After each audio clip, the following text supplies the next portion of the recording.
November 2006, Ramadi, Iraq. Firebase Eagle. The air tasted like copper and burning rubber. Colonel Marcus Steele pressed his back against the concrete barrier, feeling the percussion of mortars walking closer through his chest cavity.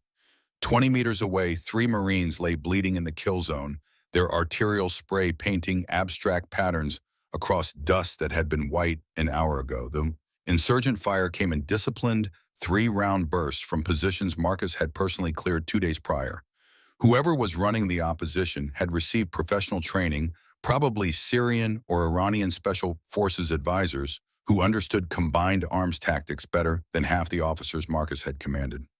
Master Sergeant Rowan Cross materialized beside him, appearing from the smoke like a ghost with a death wish. Blood sheeted down the left side of his face from a scalp wound that would need 30 stitches if they survived the next 10 minutes. 3 wounded, sir. Henderson's got a sucking chest wound. Maybe 5 minutes before he drowns in his own blood. Marcus calculated angles, cover positions, response time. The math was simple and brutal. 2 of them. Approximately 40 insurgents with prepared positions in interlocking fields of fire. Extraction helicopter inbound 8 minutes out. 5 of those minutes would be spent getting the wounded loaded and airborne. We hold this position. Rowan's laugh came out as a bark that might have been humor or hysteria. You always were shit at math, sir. 3 of them, 200 of us. Oh, wait, I had that backwards. Shut up and shoot, Cross. They moved as one organism, years of combat forging instincts that transcended conscious thought. Marcus laid down, suppressing fire while Rowan sprinted toward the wounded, his body low and serpentine.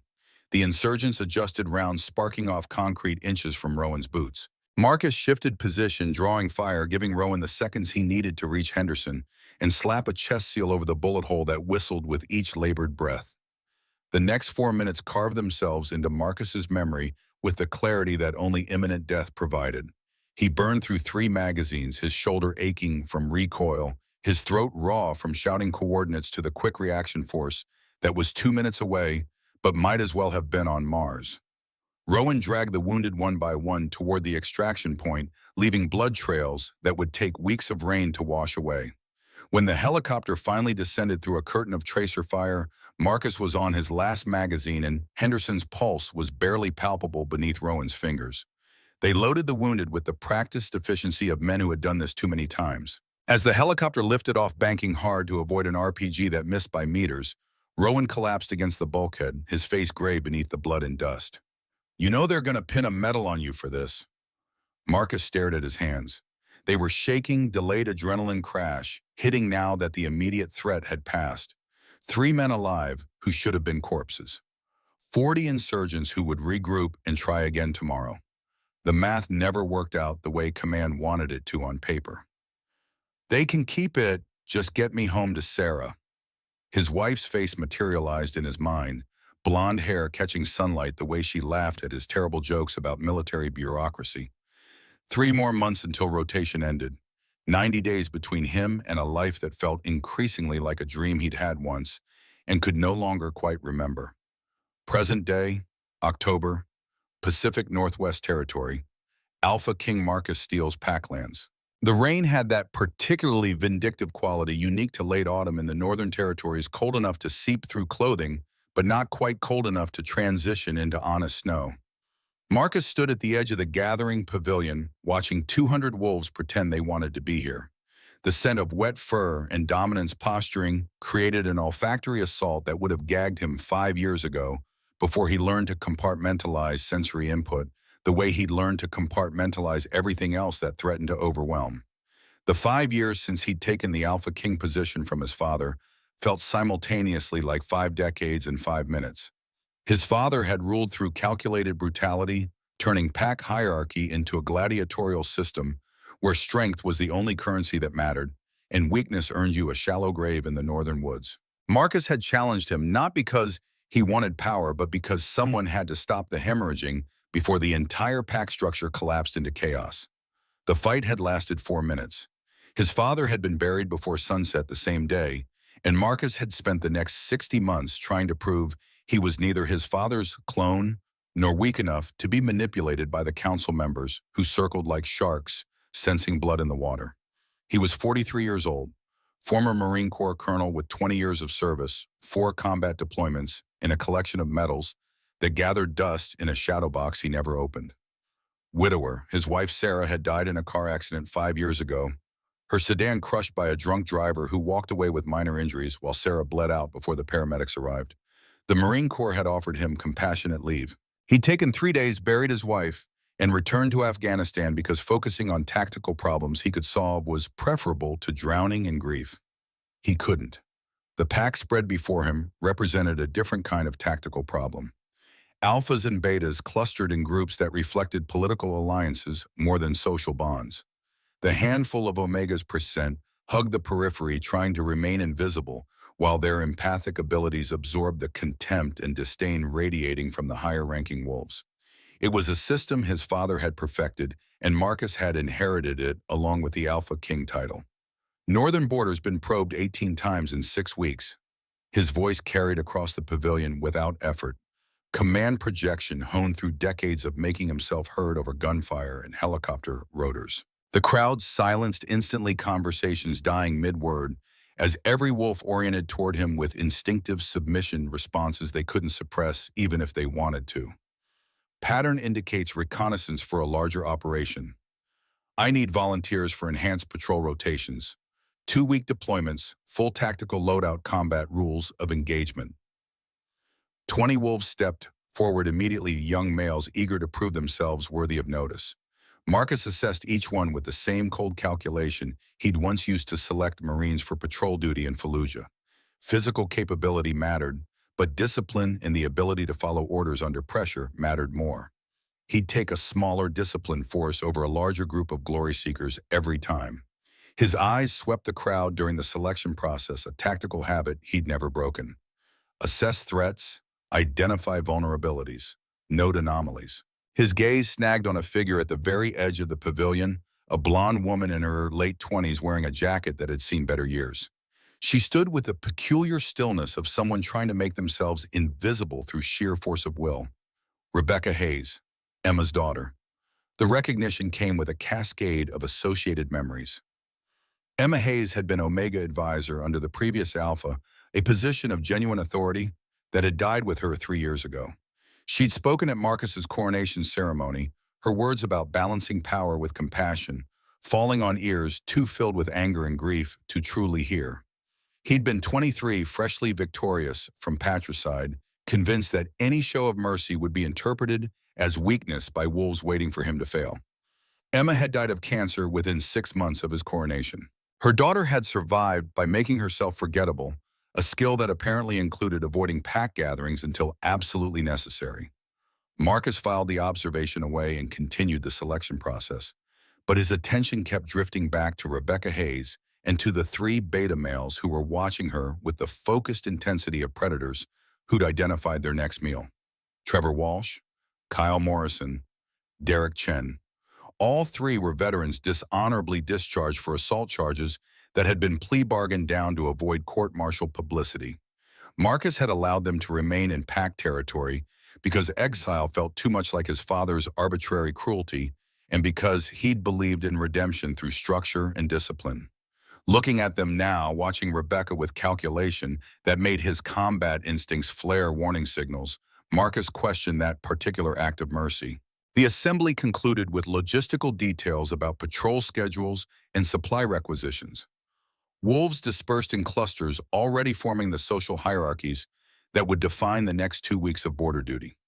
Marcus remained at the pavilion edge, ostensibly reviewing notes on his tablet, but actually tracking Rebecca Hayes as she slipped away from the crowd and disappeared into the forest tree line.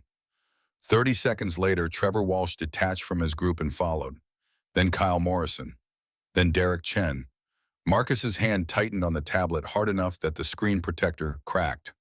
The forest trail wound through old-growth evergreens that had been standing when Lewis and Clark first mapped these territories. Rebecca's boots crunched through fallen needles, the sound somehow both loud and muffled by the dense canopy overhead. She'd walked this path 1,000 times, first with her mother, during herb-gathering expeditions, then alone after cancer had reduced Emma Hayes from a force of nature to a hollow shell that barely resembled the woman who'd raised her. The memory surfaced unbidden, sharp-edged, despite 3 years of distance.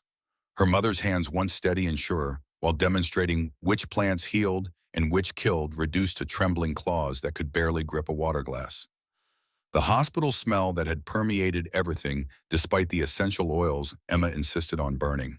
The final conversation, Emma's voice barely a whisper, eyes clear, despite the morphine. Your sensitivity is your strength, Becca. You feel what others hide, process emotions they can't face. That makes you a healer, a peacemaker. Don't let them convince you it makes you weak. Rebecca had promised. She'd promised a lot of the things in that hospital room, most of which had proven impossible to keep after Emma stopped breathing and the pack decided an Omega advisor position was an unnecessary luxury in these modern times. The stream appeared through the trees, water running clear and cold over stones that predated human presence in these mountains. Rebecca knelt at the bank, letting the sound of flowing water drown out the echo of pack contempt that clung to her empathic senses like smoke residue. Being Omega meant experiencing the world through layers of emotional resonance that most wolves never accessed. It was useful when those emotions were positive, comforting, supportive. When they were contempt and disgust and the casual cruelty of wolves who viewed her as a drain on resources, it felt like drowning in sewage. The voice behind her carried amusement that raised every hair on her neck. Where are you going, Omega? Forest's dangerous for someone like you. Rebecca turned slowly, mapping threat vectors before her conscious mind and finished processing the danger. Trevor Walsh blocked the path back toward Packlands, his body language radiating predatory focus. Kyle Morrison materialized from the trees to her left, Derek Chen from her right. Professional encirclement, the kind of coordinated movement that required planning and practice. I'm just gathering herbs. Trevor's smile contained no warmth whatsoever. Herbs, right. See, that's the problem with Omegas. Always taking resources, never contributing equivalent value. You know what that's called in economics parasitism. Kyle moved closer and Rebecca's wolf retreated deep inside her consciousness, instinctive terror, overwhelming any thought of defense. She tried to shift anyway, tried to access the strength and speed that came with full transformation, but her wolf was completely gone, hiding from a threat it recognized as predator rather than packmate. I haven't done anything to you. Derek's laugh was worse than Trevor's smile. That's exactly the problem. You exist. You breathe our air. You make real wolves look weak by association just by being here. The attack came without further warning. Trevor tackled her from the front, his weight driving her backward into the stream bank with force that knocked the air from her lungs. Kyle was on her legs, instantly pinning them with his body weight before she could kick. Derek circled them both, his expression clinical, like he was watching a scientific experiment rather than participating in coordinated assault. You know what's funny? We cleared this with the old Alpha once. He said Omegas who couldn't defend themselves were evolutionary deadweight, natural selection. He just never had the balls to actually enforce it. Trevor's fist connected with her ribs, a measured blow designed to bruise deep tissue without breaking bones. Not yet, not where it would show. Rebecca tried to scream, but Kyle's hand clamped over her mouth, cutting off sound before it could escape. Her empathic senses exploded with their emotions, a toxic cocktail of malicious pleasure, and the kind of rage that had nothing to do with her personally and everything to do with their own failures finding a convenient target. The beating was systematic and professional. Ribs, shoulders, upper legs, targeting major muscle groups and nerve clusters, creating maximum pain without permanent damage, or so they believed. Rebecca's vision grayed at the edges, consciousness threatening to slip away entirely, but some stubborn core of her refused to grant that mercy. Then Derek's boot connected with her lower back. The sound of vertebrae cracking was surprisingly loud, like a branch snapping under too much weight. Rebecca's legs went instantly, completely numb sensation cutting off as though someone had thrown a switch. Her scream finally broke through Kyle's grip, a sound that came from somewhere primal and terrified. I can't feel my legs. Trevor stood over her, breathing hard, his face flushed with exertion and something that looked like satisfaction. Guess you really are broken now. Probably should have stayed in your little archive office where you belong. They left her there. Their footsteps faded into the ambient forest sounds, leaving Rebecca alone with the stream's indifferent babble and the growing realization that her legs weren't just numb, they were completely unresponsive. She tried to crawl, tried to drag herself toward Packlands, using just her arms, but her body refused to cooperate, dead weight below her waist that might as well have belonged to someone else. The sky visible through the canopy darkened from gray to charcoal.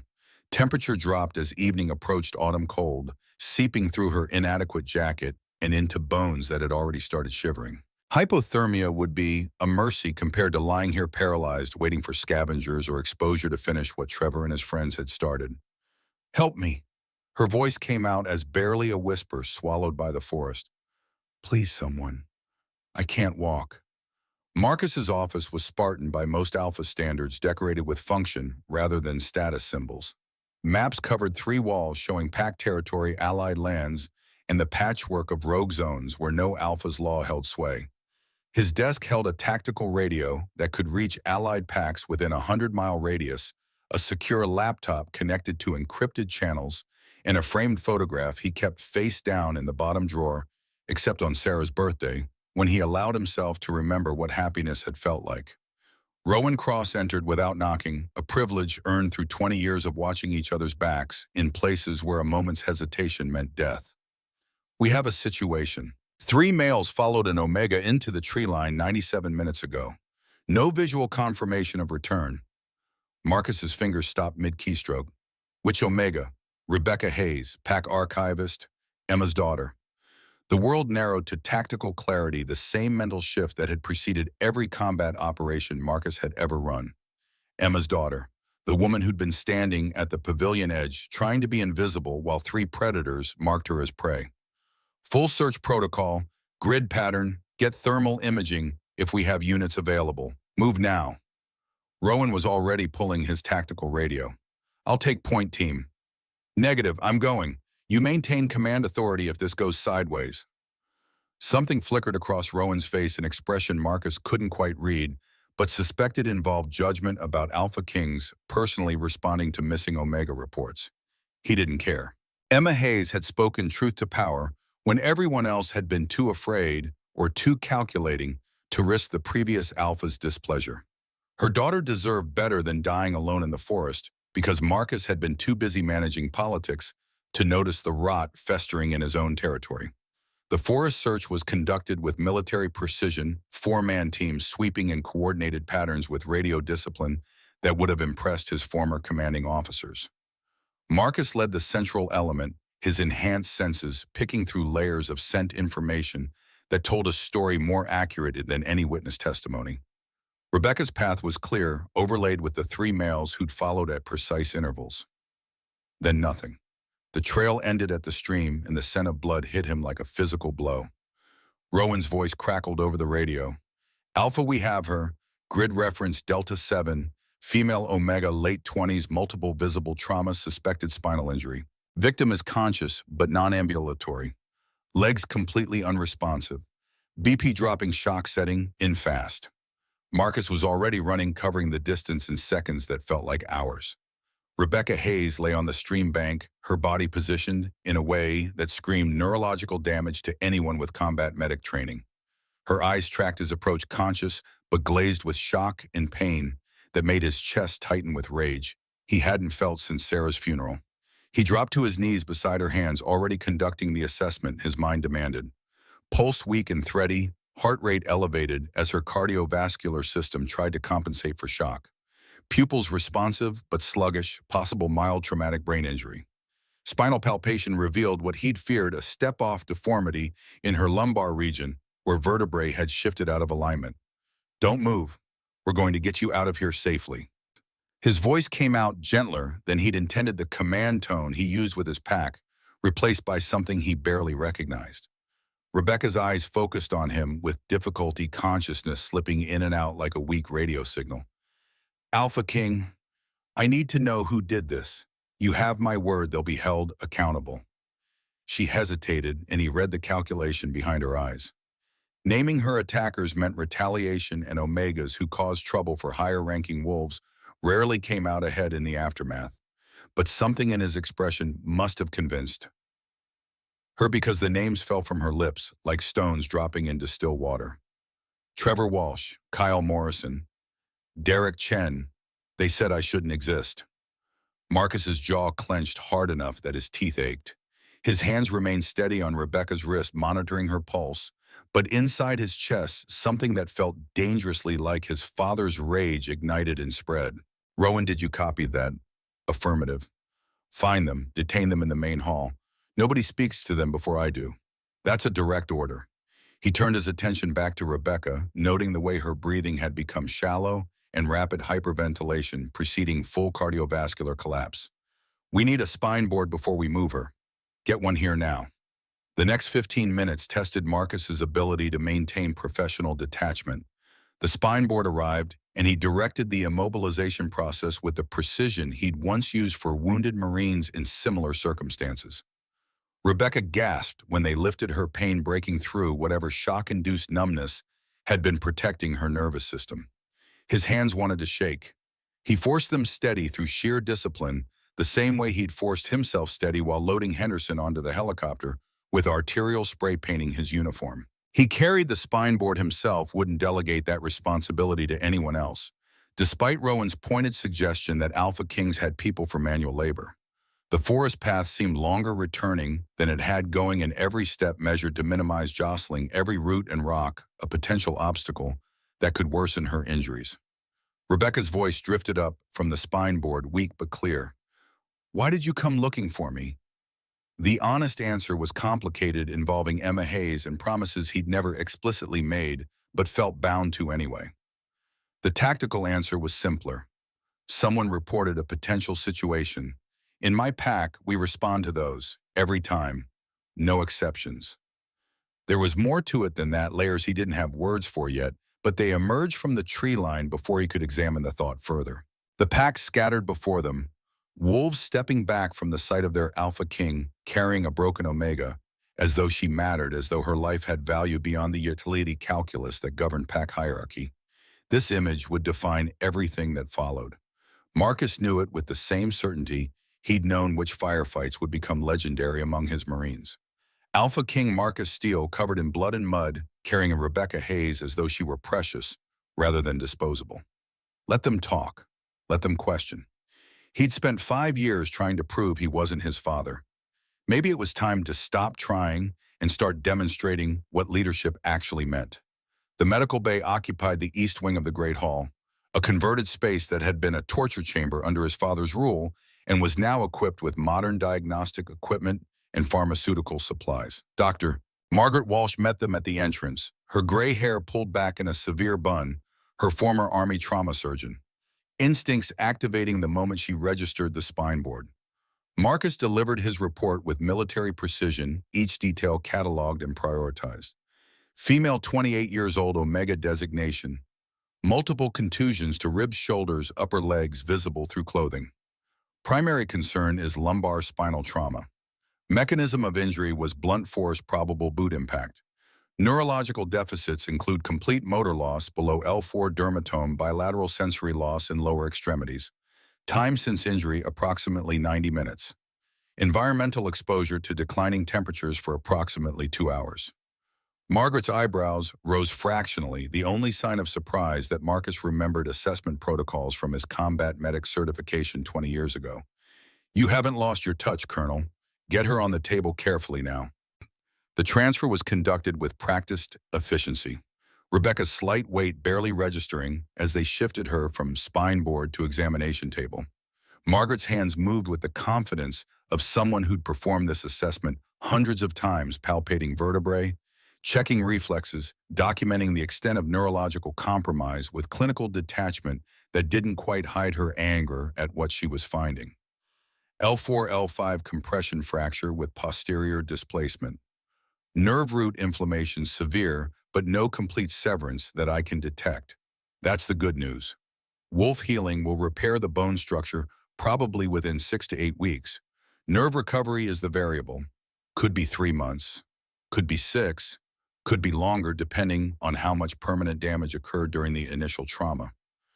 Rebecca's face had gone white shock, giving way to the devastating comprehension of what months of paralysis meant for an Omega with no family and no protection. "Will I walk again?" "Yes, but it's going to take time and work and more courage than most wolves possess." Marcus made a decision that would have consequences rippling far beyond this moment. She stays here under 24-hour guard detail. Elite team rotation, 8-hour shifts. Full security protocol. Rebecca's eyes found his confusion cutting through her pain. AlphaKing, I don't understand. Why would you? You will understand. And those three wolves who did this will understand what it means to violate pack law in my territory. He turned toward the door, Rowan falling into step beside him, with the unspoken coordination of men who'd walked point together through Ramadi's streets. Sir, the entire pack is going to want to know what happens next. Then we give them clarity. Emergency assembly in 30 minutes. Make it mandatory attendance.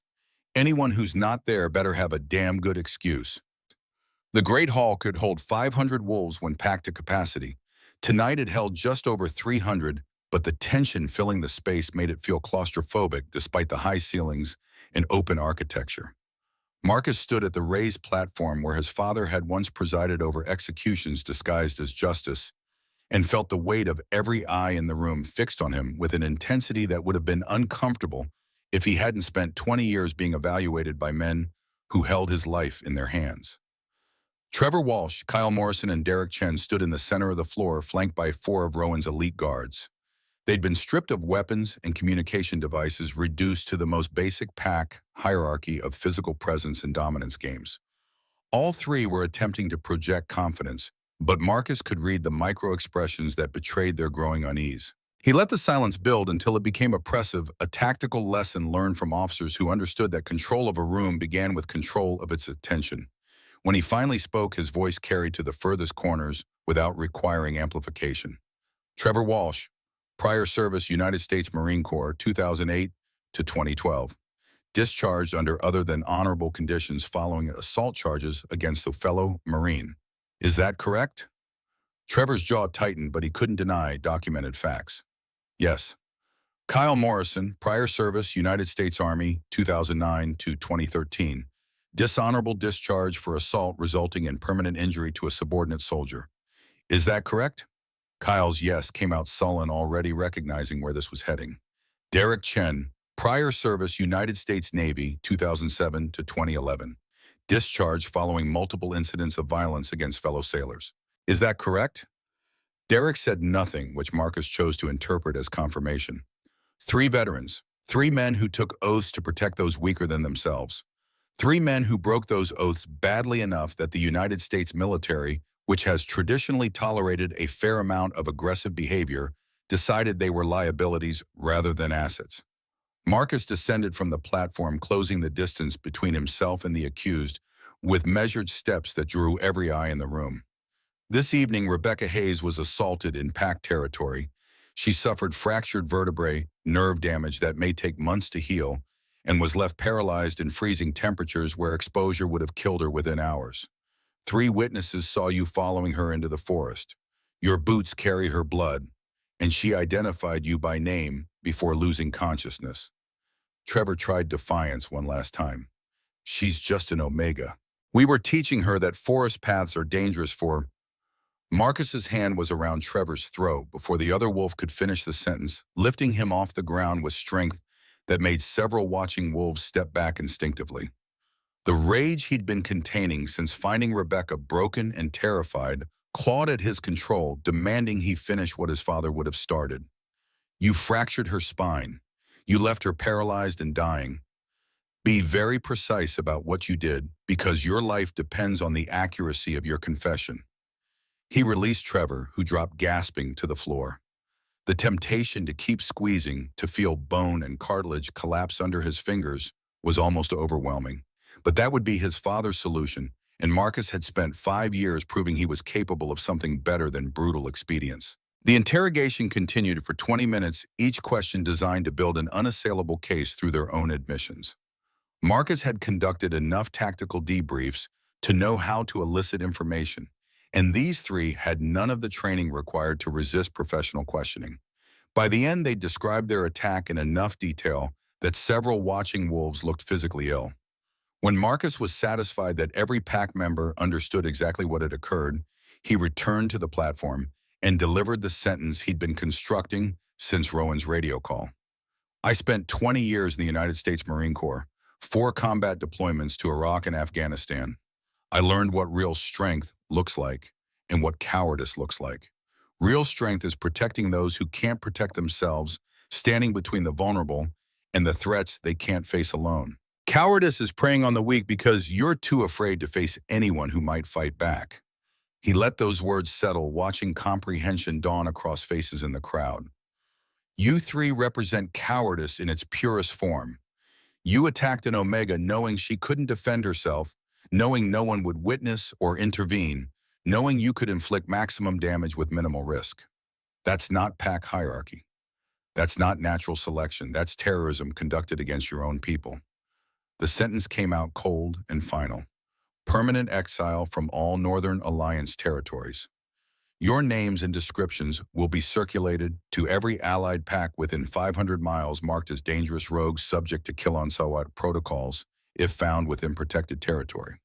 You have 1 hour to leave pack lands. After that, you're fair game for any wolf who encounters you. The hall erupted, wolves shouting over each other, the carefully maintained order dissolving into chaos. Trevor's face went from flush to gray, the implications of that sentence cutting through whatever bravado he'd been maintaining. You're signing our death warrants. Exile from the Northern Alliance means we can't survive anywhere in North America. Marcus's voice cut through the noise like a blade through water. You signed to Rebecca Hayes' death warrant when you left her paralyzed in that forest. The difference is she's getting a chance to survive. Whether you do is entirely up to your ability to adapt to consequences. Rowan, escort them to the border.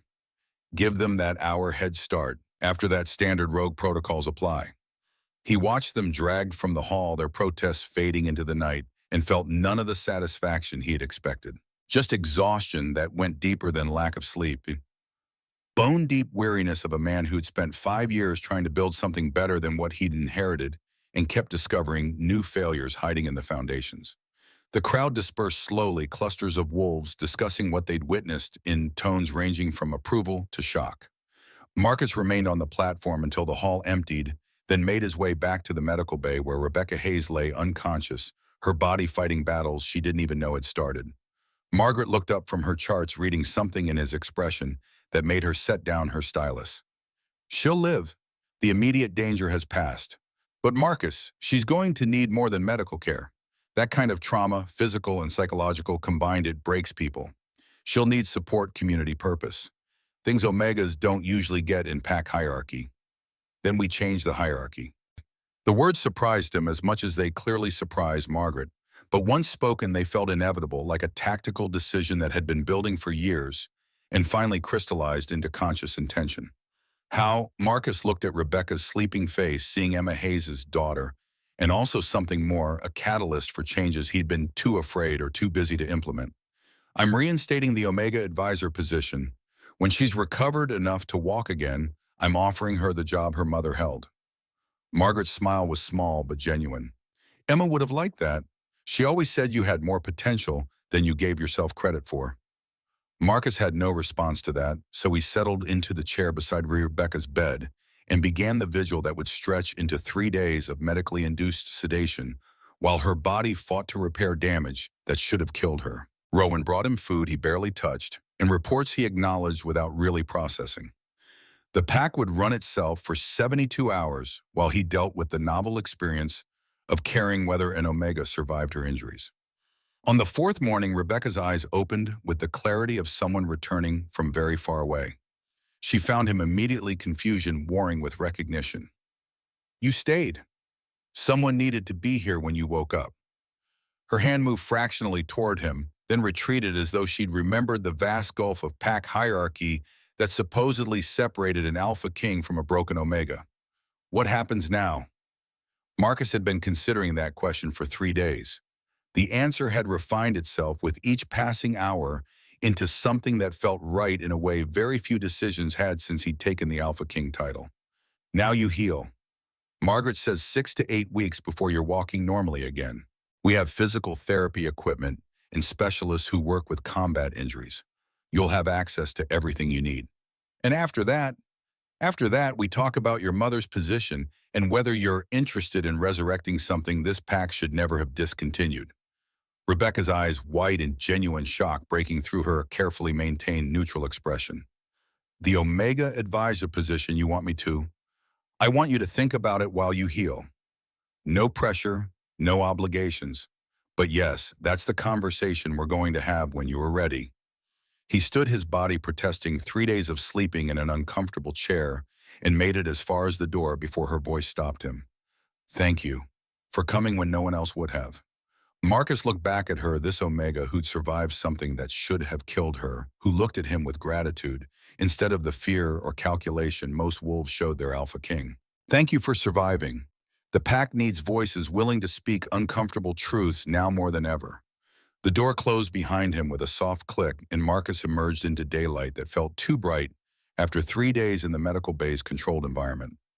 Rowan waited in the corridor, patient, as always, ready to brief him on everything that had accumulated during his vigil. But first, Marcus had one more task. He made his way to his office, opened the bottom drawer of his desk, and looked at Sarah's photograph for the first time in 3 months. She smiled out at him from frozen time forever. 38, forever. Happy forever, the woman who'd believed he could be better than his worst impulses. I'm trying, Sarah. Trying to be the man you believed I could be. Trying to build something that doesn't require burying bodies to maintain order. The photograph offered no response, but then Marcus hadn't expected one. Some conversations were meant to be one-sided prayers sent into darkness, in the hope that somewhere someone was listening and keeping score. He closed the drawer and turned to face whatever came next. Recovery was measured in millimeters in humiliation. Rebecca spent the first week unable to sit upright without assistance, her abdominal muscles refusing commands, her brain sent with increasing desperation. Dr. Walsh had explained the mechanics with clinical precision: spinal trauma, disrupted neural pathways, and even though Wolf Healing was repairing the structural damage to her vertebrae, the nerve inflammation took time to resolve. Time measured in weeks that felt like geological epochs when your world had shrunk to a hospital bed and the rotating faces of guards who treated you with a respect you'd never earned and didn't know how to accept.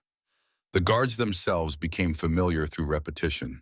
8-hour shifts meant she saw the same faces cycling through in patterns she could predict. Seth was young, maybe 22, with nervous energy that manifested in constant weapon checks and perimeter walks. He talked too much when he was anxious, filling silence with observations about weather patterns and border patrol logistics.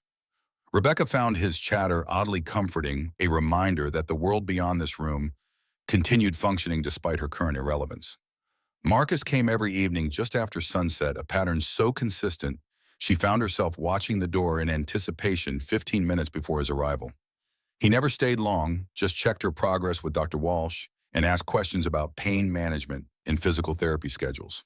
But there was something in the way his attention focused entirely on her during those brief visits, as though for those 10 minutes nothing else in his universe mattered, that made her chest tighten with emotions her empathic senses couldn't quite categorize. On day 6, she sat up without assistance. The triumph lasted approximately 30 seconds before her back muscles spasmed hard enough to make her vision gray at the edges. Dr. Walsh appeared with medication and stern warnings about pushing too hard too fast, but Rebecca saw approval beneath the lecture. Progress was progress, even when it came with setbacks. Day 10 brought the walker, an aluminum frame that felt simultaneously like freedom and admission of profound weakness. Seth helped her stand for the first time in nearly 2 weeks, his hands steadying her when her legs threatened to buckle. The sensation of bearing her own weight again was indescribable, a return to functionality she'd been taking for granted her entire life until 3 men decided to demonstrate exactly how fragile that capability was. 3 steps, Dr. Walsh commanded, then rest. We're rebuilding neural pathways, not training for a marathon. Rebecca made it 5 steps before her legs gave out. Seth caught her before she hit the floor, lowering her back into the wheelchair with a gentleness that made her want to cry from sheer frustration. She'd walked thousands of miles in her life without conscious thought, and now traversing the length of a hospital room felt like summiting Everest. That was good. Seth offered his optimism, aggressive enough to be annoying. Way better than yesterday. Yesterday she'd managed 2 steps. The math was technically in her favor, but Rebecca had never felt less victorious. Rowan Cross arrived during her afternoon physical therapy session on day 12, watching from the doorway as she struggled through exercises designed for wolves recovering from combat injuries. He'd been visiting regularly since the tribunal, bringing updates on pack business and treating her with the same professional courtesy he showed the Alpha Council members. It was disorienting, being addressed as though her opinions mattered by a wolf who could have snapped her spine with one hand. "Council meeting tonight," he said once Dr. Walsh had declared the therapy session complete and Rebecca had collapsed back into her wheelchair, every muscle screaming protest. "Marcus wants you there." Her stomach clenched with anxiety that had nothing to do with physical pain. "I can barely walk. How am I supposed to sit through a council meeting? Wheelchair accessible room?" We moved the venue. His expression suggested this had been a matter of some debate. "Your Omega advisor, effective immediately. Marcus made the appointment official this morning. Council gets notified tonight." The world tilted sideways despite her sitting position. She thought the proposition was theoretical, something to discuss after months of recovery when she'd regained enough mobility to be useful. Apparently, Marcus had other ideas about appropriate timelines. "I'm not ready. I don't know PAC law or council procedures or..." Neither did Marcus when he became AlphaKing at 23. He figured it out. So will you. Rowan's smile was brief but genuine. "Besides, you've got something most council members lack." "What's that?" "You give a damn about wolves who can't defend themselves." Turns out that matters more than parliamentary procedure. The council chamber had been relocated to a ground floor conference room, the round table from the original venue transported and reassembled with efficiency that suggested this change had been planned well in advance of Rebecca's notification. 12 seats for council members, plus a 13th marked with a small silver wolf emblem that caught lamplight and threw shadows across polished wood. Rebecca rolled herself to that 13th seat, acutely aware of every eye tracking her progress across the room. Her hands wanted to shake on the wheelchair controls. She forced them steady through pure stubbornness, the same trait that had gotten her through the past 12 days of humiliation and incremental progress.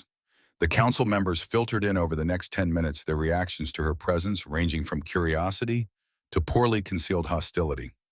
Harrison Cole entered first, a grizzled beta in his late 50s, whose face looked like a topographical map of old violence. He'd managed pack hunting operations since before Rebecca was born, and his reputation for brutal honesty had made him simultaneously respected and avoided. He stopped beside her chair, studying her with eyes that had seen too much combat to be shocked by anything. "Emma's daughter, you look like her around the eyes." Rebecca hadn't expected anything beyond dismissal or condescension. "You knew my mother. Served together in Vietnam, different units, but same area of operations. She patched me up after a mortar attack turned my position into hamburger." He tapped the scar tissue that twisted his left cheek. "Told me I was too mean to die, then proved it by keeping me breathing until medevac arrived. If you're half as stubborn as Emma Hayes, you'll do fine." He took his seat without waiting for response, leaving Rebecca to process the unexpected connection.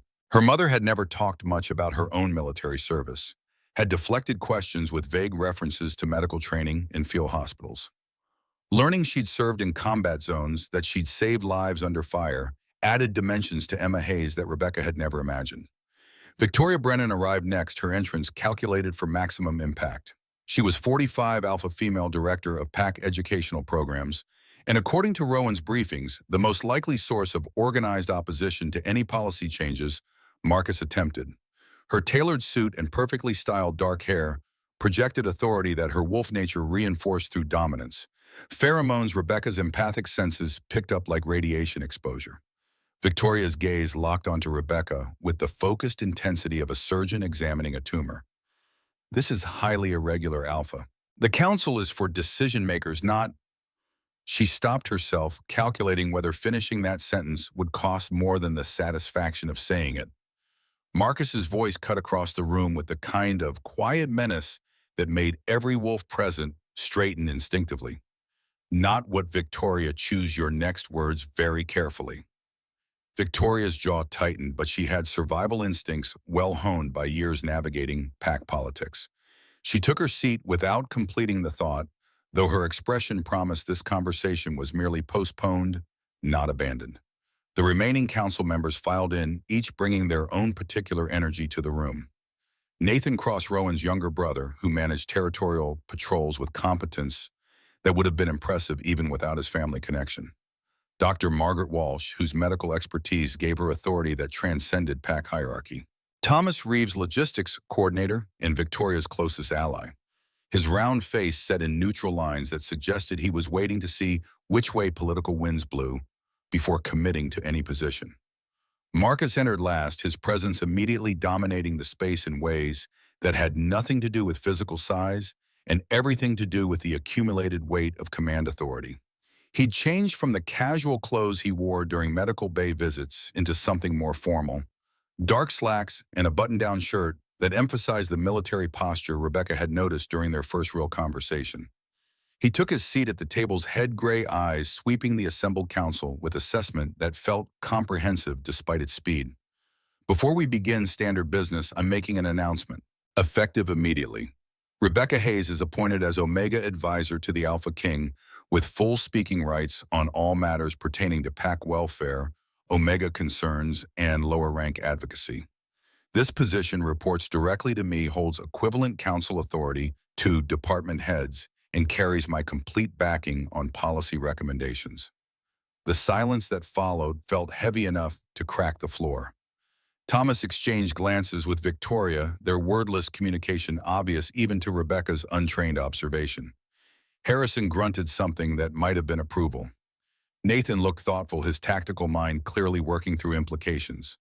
Victoria broke the silence with the precision of someone who'd been preparing this objection since learning about the meeting. With respect, Alpha, this is extraordinarily irregular. The Omega Advisor position has been vacant for 3 years. Reinstating it now under these circumstances with someone who has no formal training in governance or policy analysis. She let the sentence trail off, the implications hanging like smoke. You're right, Marcus said, his agreement clearly surprising Victoria. It is irregular, so was allowing 3 veterans with documented violence problems to remain in PAC territory. So was the systematic marginalization of Omegas that's been standard practice since my father's reign. So was leaving Rebecca Hayes to die in the forest because no one considered an Omega's disappearance worth investigating. His voice remained level, but Rebecca felt the controlled rage beneath it through her empathic connection, a furnace of anger directed at systems and failures rather than individuals. We're done with irregular failures. Time to try some irregular solutions. Rebecca's appointment stands. If anyone has concerns about her qualifications, you're welcome to raise them now so we can address them directly rather than through rumor and hallway politics. Nobody spoke, though Victoria's expression suggested she was cataloging every word for future use. Excellent. First order of business, northern border situation. Nathan, what's the current status?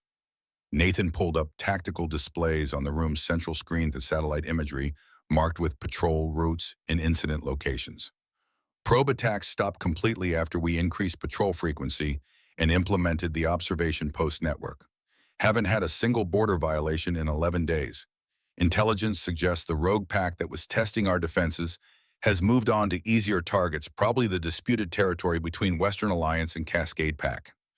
Casualties from our increased patrols? None. 2 minor injuries from environmental factors. Both wolves returned to duty within 48 hours. Marcus nodded, his satisfaction visible. Good work. Maintain current rotation schedule through winter. I'd rather have bored guards than surprise corpses. What's next? Winter resource allocation, Thomas said, pulling up spreadsheets that made Rebecca's eyes hurt from across the table. Current stores sufficient for 200 wolves 4-month duration. However, margins are tighter than I'd prefer. I'm recommending a 15% reduction in Omega rations to increase reserve capacity. The words hit Rebecca like physical impact, her empathic senses catching the calculation behind them. This wasn't about resources. This was a test, Victoria and Thomas probing to see whether Marcus's support for his new Omega Advisor extended to backing her against council consensus. That's strategically unsound. Her voice came out stronger than she'd expected, carrying across the room despite her position in the wheelchair that marked her as damaged goods. Every head turned toward her, the attention simultaneously terrifying and galvanizing. Victoria's eyebrows rose in theatrical surprise. I'm sorry, did you have expertise in resource management and logistics that we should be aware of? No, but I have expertise in what happens when you undermine the wolves who maintain your pack's emotional stability. Rebecca gripped the wheelchair armrest to keep her hands from shaking. Omega's process pack stress, smooth conflicts, maintain social cohesion. When we're undernourished, we can't perform those functions effectively. Pack tension increases productivity, drops, conflict resolution fails. You'll lose more resources to internal dysfunction than you save in rations. The silence felt different this time, thoughtful rather than hostile. That's an interesting theory, Thomas said, his tone suggesting theories were worthless without data. But theory doesn't stock warehouses or feed wolves through hard winters. It's not theory. It's documented precedent. Rebecca met his gaze directly, refusing to let her physical vulnerability translate into intellectual submission. 15 years ago, during the 2010 famine, this council implemented exactly the policy you're proposing. Omega rations cut by 20% in week 1. By week 3, pack cohesion had deteriorated so badly they had to reverse the decision. Net resource loss exceeded initial savings by 40%. She could feel Marcus watching her assessment and something else she couldn't quite identify. Those records are in the archives. I can retrieve them tonight and present full documentation at the next meeting. Harrison's grunt broke the contemplative silence. I remember that winter, wolves at each other's throats over nothing, dominance challenges every other day, productivity dropped like a stone. He looked at Thomas with something approaching contempt. Girl's right, wasn't worth the grain we saved. Rowan nodded his agreement. I was young, but I remember the instability. Took months to rebuild trust after that policy reversal. Victoria's calculation was visible in her micro-expressions, weighing whether to push this battle or retreat and regroup. She chose tactical withdrawal, though her tone suggested this war was far from over. I move we table this proposal pending documentation review and further analysis. The motion passed unanimously, though Thomas's agreement came through gritted teeth. Rebecca felt something loosen in her chest tension she hadn't recognized until it released. She'd won her first council engagement, used knowledge and logic to influence policy that would have hurt the most vulnerable pack members. It was a small victory, almost insignificant in the grand scheme of pack politics, but it felt monumental. The meeting continued for another 90 minutes, covering property disputes and winter preparation protocols and alliance negotiations with Southern territories. Rebecca stayed quiet, absorbing the rhythm of how decisions were made, noting the alliances and fault lines that govern council dynamics. Marcus ran the meeting with efficiency that spoke to military training, keeping discussions focused and cutting off tangents before they could derail progress. When he finally adjourned the session, Rebecca felt exhausted in ways that had nothing to do with her recovering spine. Mental fatigue settled over her like a weighted blanket, the effort of maintaining focus, while managing her empathic connections to 12 strong-willed wolves taking its toll. Marcus appeared beside her wheelchair as the council members dispersed. You did well, better than I expected for your first session. I thought I was going to vomit from nerves. His smile was brief but genuine. So did I during my first council meeting. Managed to hold it together until afterward, then spent 10 minutes in the bathroom questioning every life choice that had led to that moment. He paused. Walk with me, or wheel technically. I want to show you something. The archives occupied the West Wing basement, a climate-controlled space filled with records dating back to the PAC's founding in the 1870s. Marcus led her through rows of filing cabinets and document boxes, his familiarity with the layout suggesting he spent more time down here than most AlphaKings would consider appropriate. Your mother maintained these records with obsessive precision. Every policy decision, every council debate, every precedent that might prove useful for future reference. He stopped beside a cabinet marked with dates from 15 years ago. She knew pack memory was short, that without documentation, mistakes would repeat endlessly. He pulled out a thick folder and handed it to Rebecca. The 2010 famine. Complete records, including policy proposals, implementation, timelines, social impact assessments, and the post-mortem analysis after they reverse course. Everything you'll need to destroy Thomas's resource allocation argument permanently. Rebecca opened the folder, recognizing her mother's handwriting in the margin notes. Precise observations about Omega health deterioration, conflict escalation patterns, productivity, metrics that painted a picture of systemic failure resulting from short-sighted policy. She documented this knowing someday someone would need it. Emma always thought long-term. She told me once that good governance was about building systems that survived leadership transitions, creating institutional knowledge that outlasted any individual alpha. Marcus's voice carried weight beyond the words themselves. I was too young and too angry to appreciate what she was teaching. Took me 5 years to understand she was trying to save me from becoming my father. Rebecca looked up from the folder, seeing past the AlphaKing mask to the man beneath who'd spent half a decade trying to prove he was capable of something better than the brutality he'd inherited. You're nothing like him. From what I've heard, your father would never have come looking for a broken Omega in the forest. No, he would have considered it natural selection and moved on. Marcus's expression hardened, which is exactly why I can't afford to be like him. The pack needs leaders who protect the vulnerable, not predators who exploit weakness. The moment stretched between them, charged with understanding that went beyond words. Then Marcus seemed to catch himself stepping back and reassuming the professional distance appropriate between alpha and advisor. Read through those records tonight. Tomorrow we start building your case for permanent policy changes around Omega welfare. If we're going to reform this pack, we need more than emergency responses to immediate crises. We need systematic change that makes abuse impossible rather than merely punishable. He left her there among the archives, surrounded by her mother's careful documentation and the weight of expectations she wasn't sure she could meet. The next 2 weeks established patterns that began to feel like routine. Morning physical therapy pushed Rebecca's recovering body through exercises that left her shaking and nauseous. Afternoons in the archives researching precedents and building policy proposals that would survive Victoria's inevitable opposition. Evenings with Marcus working through council business and discussing PAC governance with an intensity that felt more like graduate seminars than administrative briefings. Her mobility improved with frustrating slowness. By week 3, post-injury, she could walk 50 meters with the walker before her legs gave out. Week 4 brought her first steps without assistance, wobbling and uncertain but functional.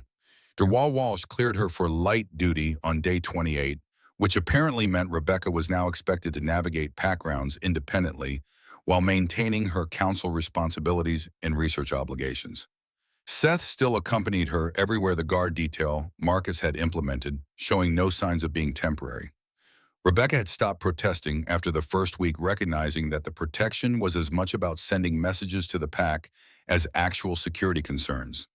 An Omega with elite guard escort was an Omega who mattered, whose safety was AlphaKing priority rather than optional consideration. The pack's response to her new position ranged from genuine support to thinly veiled hostility. Young Omegas approached her shyly with questions about their rights and concerns about treatment they'd been tolerating because they didn't know alternatives existed. Older wolves watched her with calculation, reassessing her value now that she had Marcus's explicit backing. A few, mostly Victoria's faction, made their contempt clear through pointed comments and deliberate exclusion from informal power networks. Rebecca documented everything, building case files that would have made her mother proud. Every Omega concern, every incident of questionable treatment, every pattern suggesting systemic problems rather than isolated failures. The work was exhausting and often depressing, forcing her to confront exactly how normalized cruelty had become in pack culture. On the morning of day 31, Rebecca was in the archives when Rowan found her, his expression grim enough to trigger her empathic alarms before he said a word.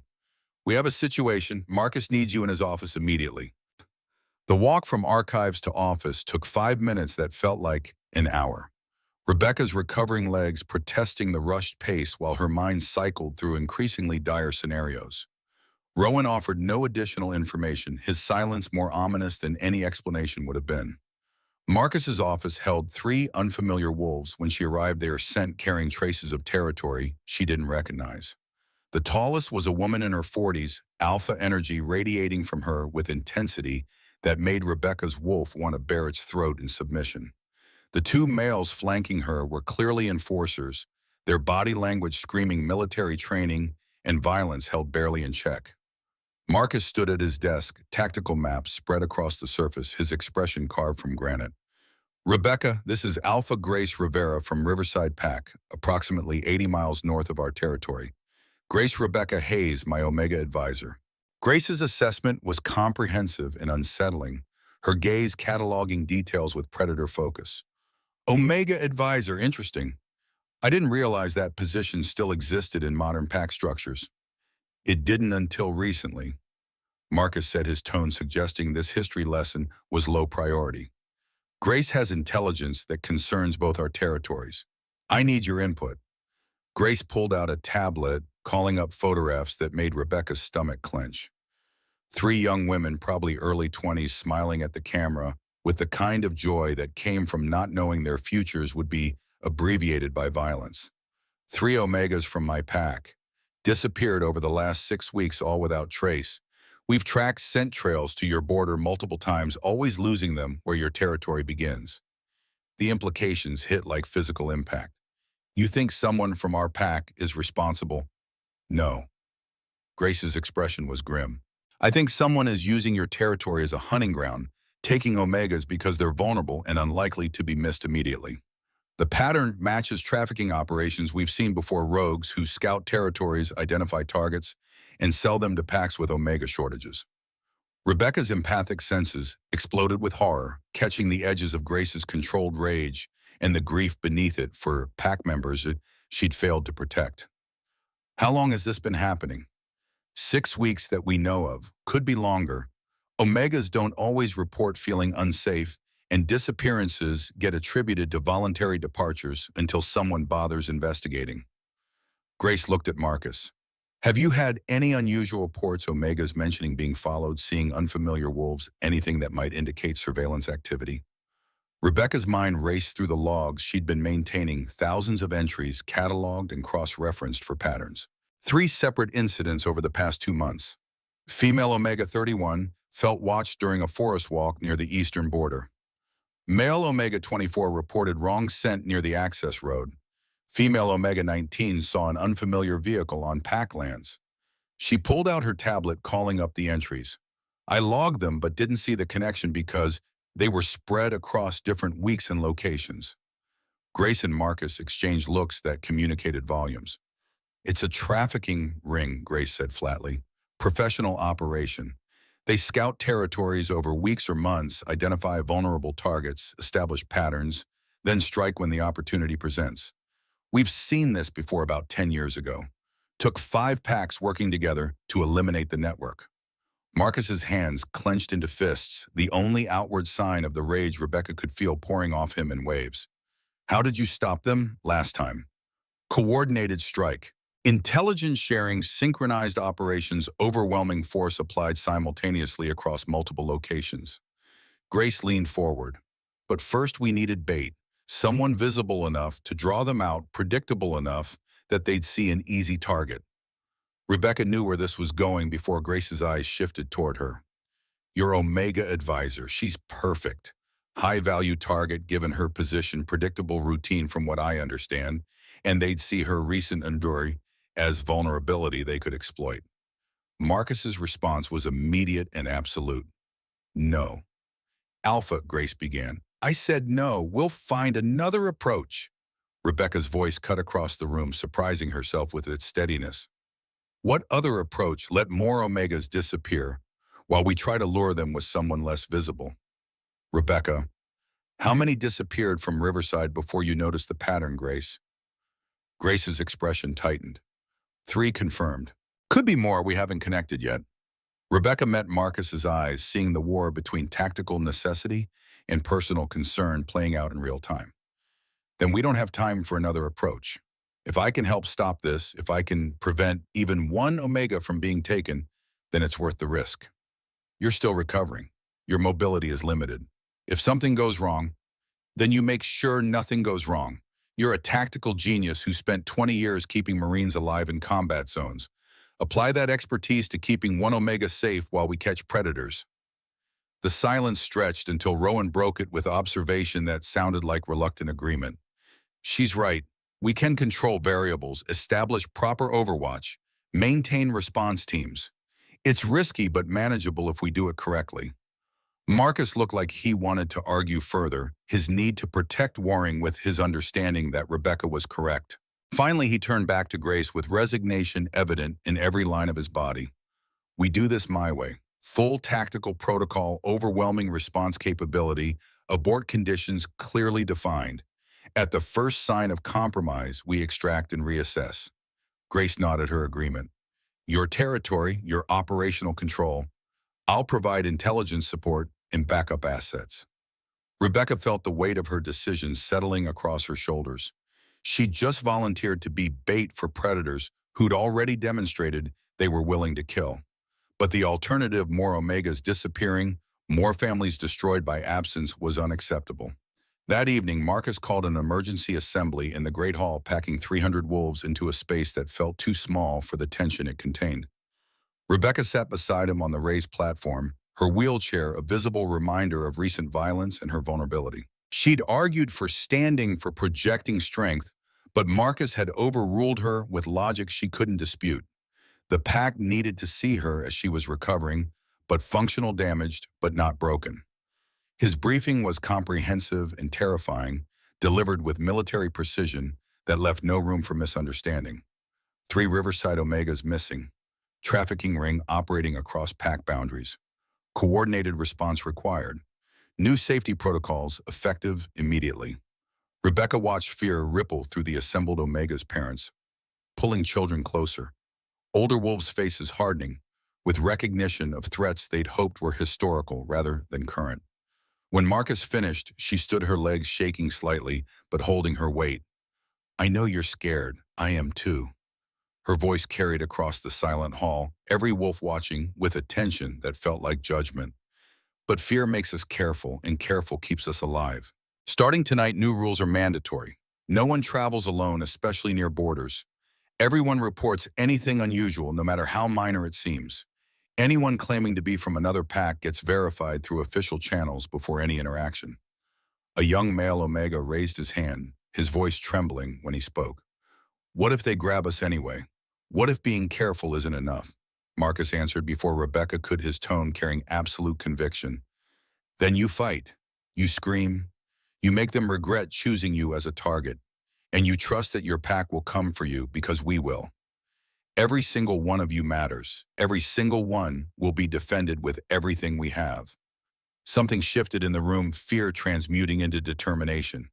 These weren't victims waiting passively for threats to find them. These were pack members being told they had value, that their safety was priority rather than afterthought. After the assembly, Rebecca stayed at the hall entrance as Omegas approached with information they'd been too afraid to share before. Strange wolves near the eastern border, reported by 3 separate witnesses across 2 weeks. An unfamiliar vehicle with out-of-state plates seen twice on the access road. A conversation overheard at the market about merchandise and delivery schedules that hadn't made sense at the time but gained sinister implications in retrospect. She documented everything in her tablet, watching puzzle pieces slot together into a picture that made her skin crawl. This wasn't opportunistic violence. This was organized, professional, systematic. The kind of operation that required resources, planning, coordination across territories. Marcus found her still cataloging reports 2 hours after the assembly ended, the hall empty except for them and the ever-present Seth standing guard at a discreet distance.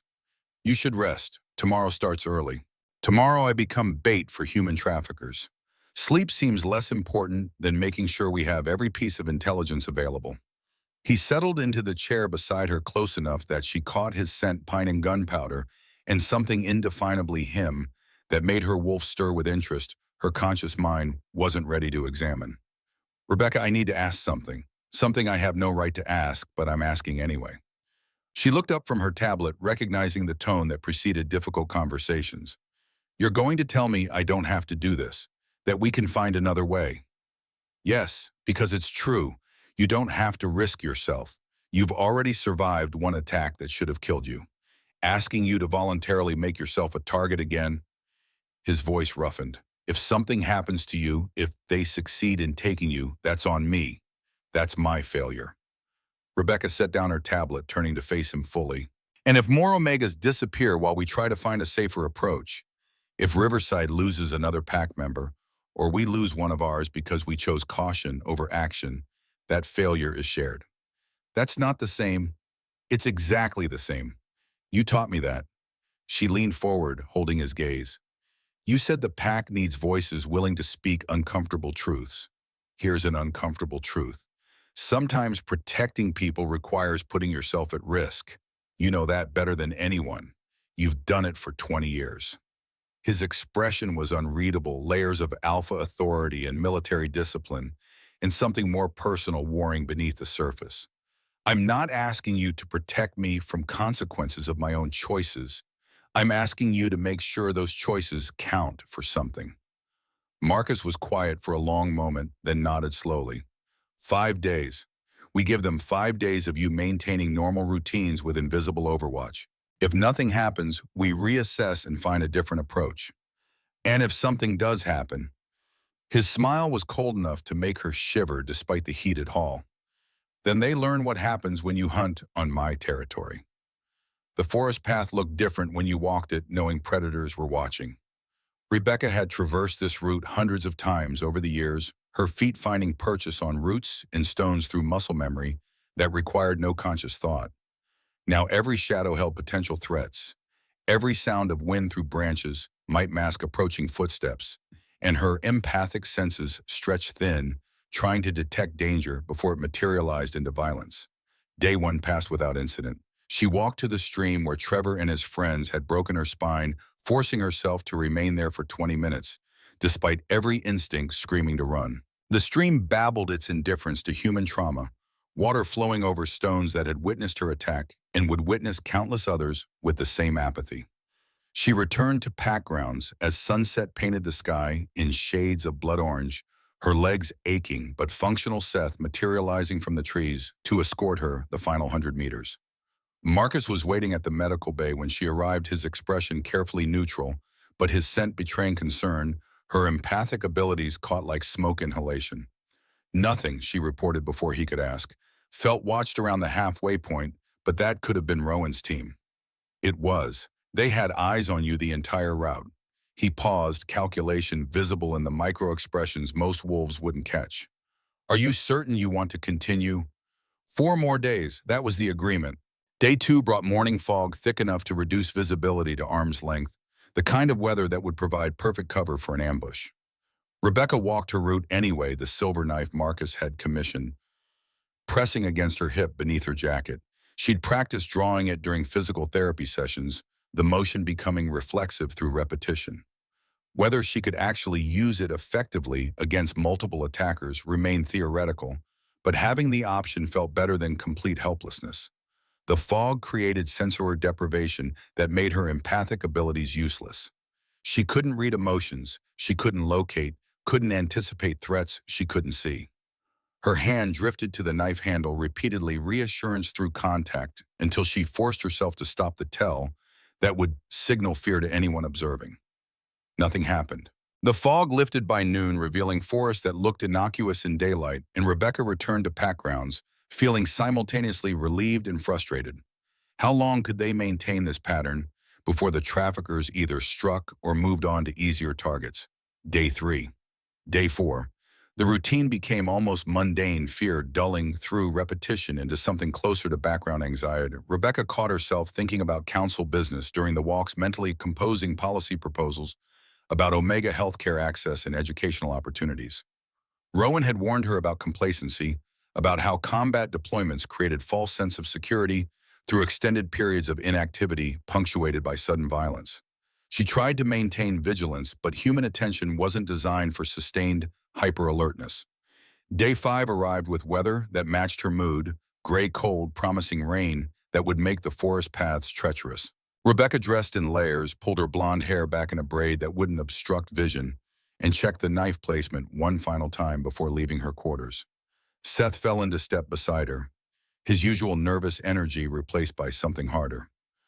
Last day, then we find a different approach. Last day, she agreed, though part of her wondered whether that would mean failure or relief. The forest welcomed her with the kind of silence that felt unnatural, birds and absent, and wind stilled as though the world was holding its breath.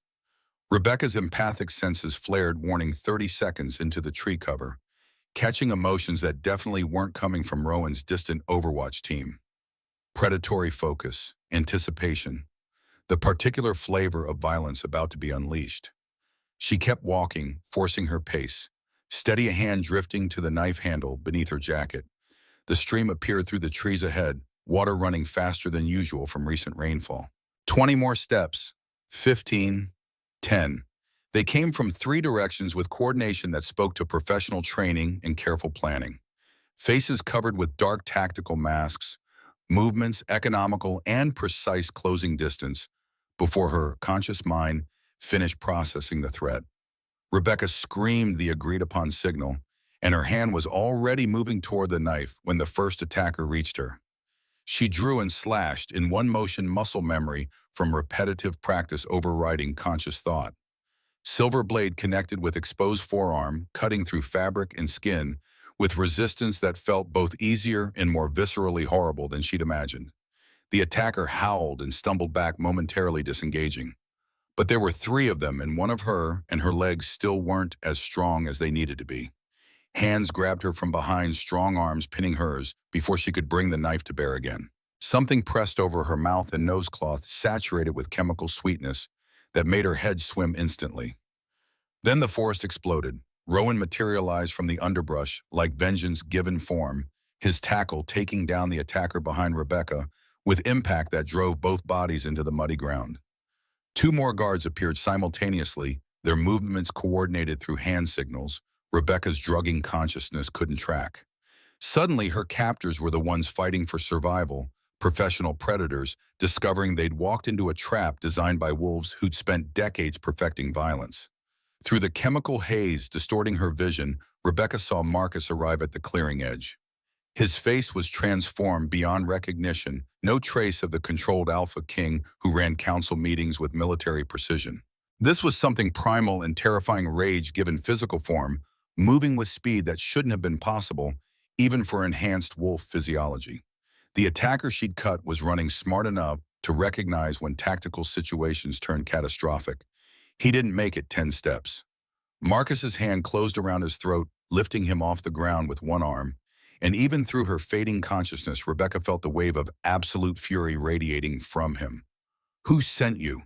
His voice was barely recognizable, more growl than human speech. "Who's running this operation?" The man wheezed something inaudible, and Marcus's grip tightened until Rebecca thought she heard cartilage beginning to crack. "Marcus." Her voice came out slurred but cutting, penetrating whatever berserker state had consumed him. "Don't. We need him alive to talk." The 3 seconds that followed felt eternal. Marcus frozen between rage and rationality, his entire body vibrating with the effort of restraint. Then, with visible struggle, he loosened his grip enough for breathing while maintaining control. "You'll tell us everything, and then we'll discuss whether you deserve to keep breathing." Rebecca's world faded to black, the sedative finally overwhelming her system. Her last conscious thought was gratitude that Marcus had heard her, that some part of him could still be reached, even when the monster his father had created threatened to consume everything else. Consciousness returned in stages, awareness filtering through chemical fog like sunrise through heavy clouds. Rebecca registered the medical-based smell, first antiseptic and medicinal herbs combining into olfactory assault. Then Dr. Walsh's voice, professional and concerned in equal measure. "Easy now. You were dosed with pharmaceutical-grade ketamine. Takes a few hours to fully clear your system, and you'll feel disoriented until it does." Rebecca forced her eyes open, the room swimming before stabilizing into recognizable shapes. Dr. Walsh stood at her bedside, checking vitals with practiced efficiency. Beyond her, visible through the observation window, Marcus paced the corridor with the restless energy of a caged predator. The attackers, all three in custody, Alpha's been questioning them for the past 4 hours. Dr. Walsh's expression suggested that questioning might be a generous term for whatever had been happening.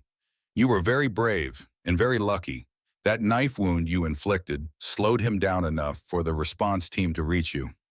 The door opened and Marcus entered, and Rebecca's empathic senses caught the emotional maelstrom roiling beneath his controlled exterior. Rage, fear, guilt, relief, all churning together into something volatile enough to be dangerous. "How are you feeling?"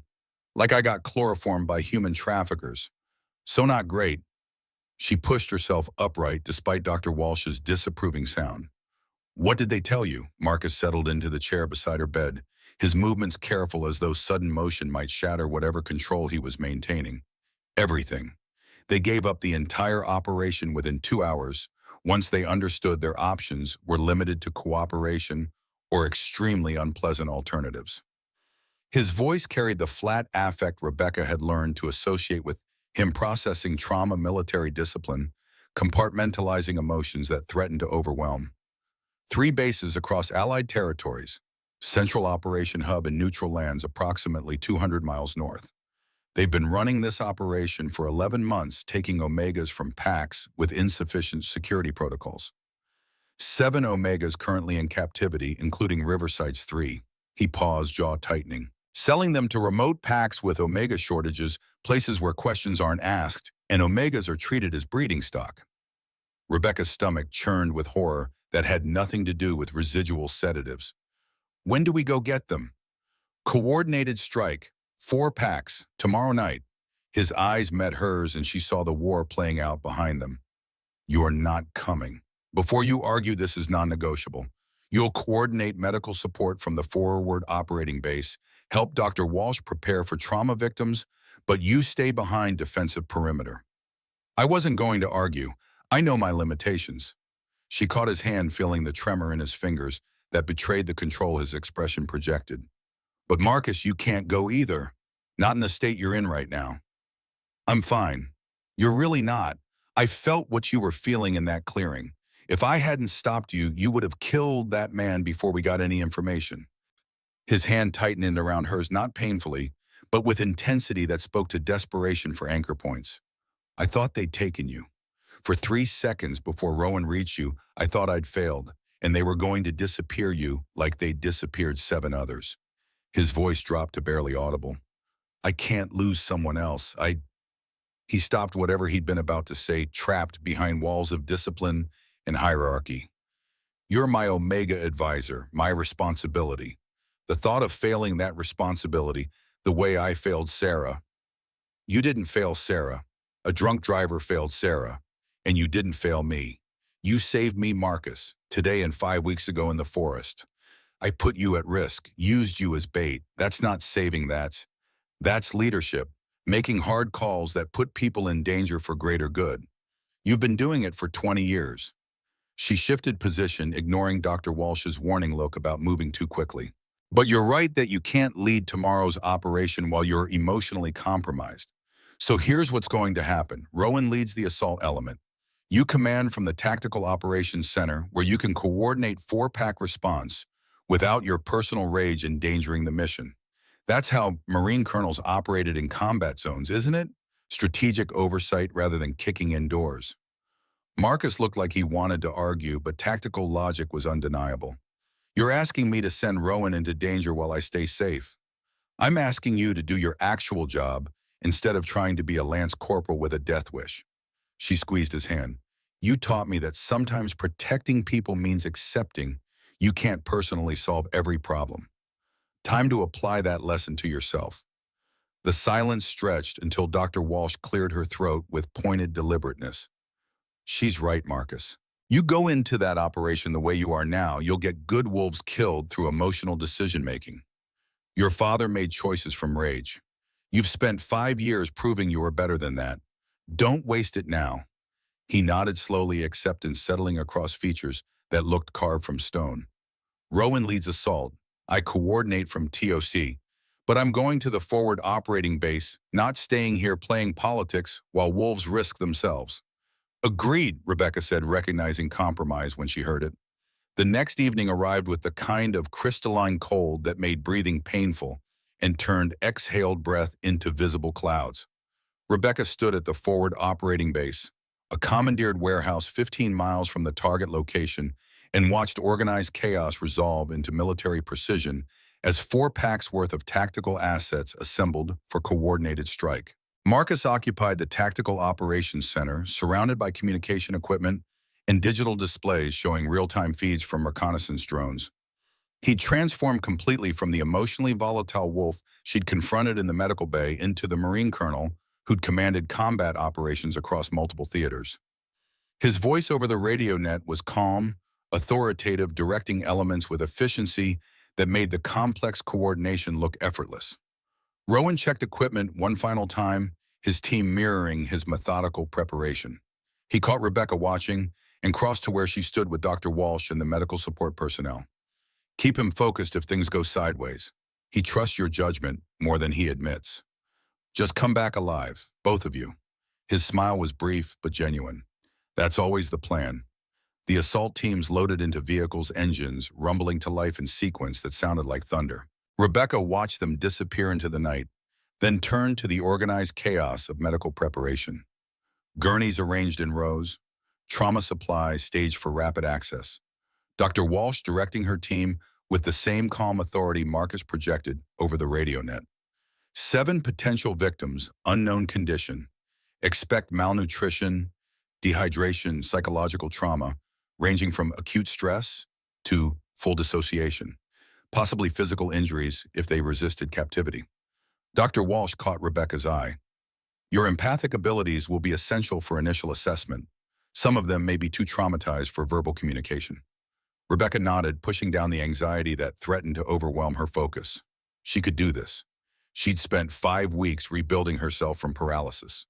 Helping traumatized Omegas process their rescue was manageable by comparison. The radio net crackled to life with Marcus's voice. All elements, this is TOC. You are go for execution. I repeat, you are go. Execute, execute, execute. The next 40 minutes were the longest of Rebecca's life. She listened to radio chatter that painted fragmentary pictures of controlled violence. Breaches, clearing rooms, resistance, neutralized targets, secured. Marcus's voice remained steady throughout directing traffic and making real-time adjustments as situations evolved. But Rebecca could feel his tension through their growing empathic connection, the effort required to maintain professional detachment while wolves he'd trained were engaged in life-threatening operations. Then Rowan's voice, slightly breathless but triumphant. TOC, this is Assault 1. Primary objective secured. 7 Omega victims recovered, conditions ranging from poor to critical. Requesting immediate medevac. Copy Assault 1, medevac inbound ETA 12 minutes. Casualties. 3 wounded, none critical. Alpha. Rowan's pause carried weight. You need to know we took fire during final assault. Marcus's hit. Rebecca's world stopped. Say again, Assault 1. Confirm status on Marcus. Gunshot wound, right shoulder, through and through, arterial bleeding controlled, but he's lost significant blood volume. He needs surgical intervention within the hour. Dr. Walsh was already moving, shouting orders that transformed the medical bay from recovery center to emergency surgery suite. Rebecca stood frozen, her empathic senses reaching desperately across miles, trying to feel Marcus, trying to confirm he was alive through connection that shouldn't work at this distance, but somehow did. The medevac helicopters arrived within 15 minutes, their rotors churning the night air into chaos. The first brought rescued Omega's hollow-eyed women who flinched at sudden movements and couldn't seem to believe they were actually safe. Rebecca helped Dr. Walsh's team with initial assessments, using her empathic abilities to gauge trauma levels and identify those needing immediate psychological intervention. But her attention remained fixed on the sky, waiting for the second helicopter that carried Marcus and the wounded assault team members. When it finally arrived, the organized chaos of trauma response consumed everyone else. Marcus was unconscious, his shirt soaked with blood that looked black under the harsh warehouse lights. Dr. Walsh took one look at his vitals and started barking orders that Rebecca only partially processed through the roaring in her ears. Gunshot wound, right shoulder penetrating trauma with arterial involvement. Estimated blood loss 40%. He's in hypovolemic shock. Get him on the table now. They transferred Marcus to the surgical suite with efficiency born from decades of practice. Rebecca tried to follow, but Dr. Walsh blocked her path with expression that was sympathetic but immovable. You can't be in there. I need to focus on keeping him alive, not managing your emotional state. I can help. My empathic abilities will overwhelm you if his heart stops, which is a distinct possibility given his blood loss. Rebecca, I know you care about him. The best way to help right now is to let me work. She was right, but that didn't make standing in the corridor any easier. Rebecca found herself praying to deities she wasn't sure she believed in, bargaining with the universe for Marcus's survival in ways that would have embarrassed her if she'd had emotional energy to spare for embarrassment. Rowan appeared beside her, at some point his own shoulder wrapped in field dressing, but apparently functional. He went in first, against protocols, against tactical doctrine, against every principle he's ever taught about leadership staying back for strategic coordination. Rowan's voice carried frustration and grudging respect in equal measure. But he heard they had Omegas locked in an interior room with armed guards, and he couldn't stomach the thought of them being used as hostages. So he breached first, drew fire, took the rounds meant for his team. That's the stupidest thing I've ever heard. That's Marcus. Spends 5 years preaching delegation and strategic restraint, then throws it all away the moment someone needs protecting. He paused. He did it for you, you know. All those Omegas in there, they're alive because he couldn't live with failing you again by letting them stay captive. Rebecca had no response to that emotion tangling with shock and fear into something she couldn't begin to articulate. The surgery lasted 3 hours. Rebecca spent that time helping with the rescued Omegas, using work to distract from spiraling anxiety. They were in terrible condition, malnutrition and dehydration, the least of their problems. 2 had been beaten badly enough to require significant medical intervention. 1 was nearly catatonic, her mind retreating from trauma her body had endured. The youngest was 19, dark curly hair, matted with filth, brown eyes that had seen things no one should experience. She gripped Rebecca's hand with strength that belied her physical condition. "How did you find us?" "Nobody finds us.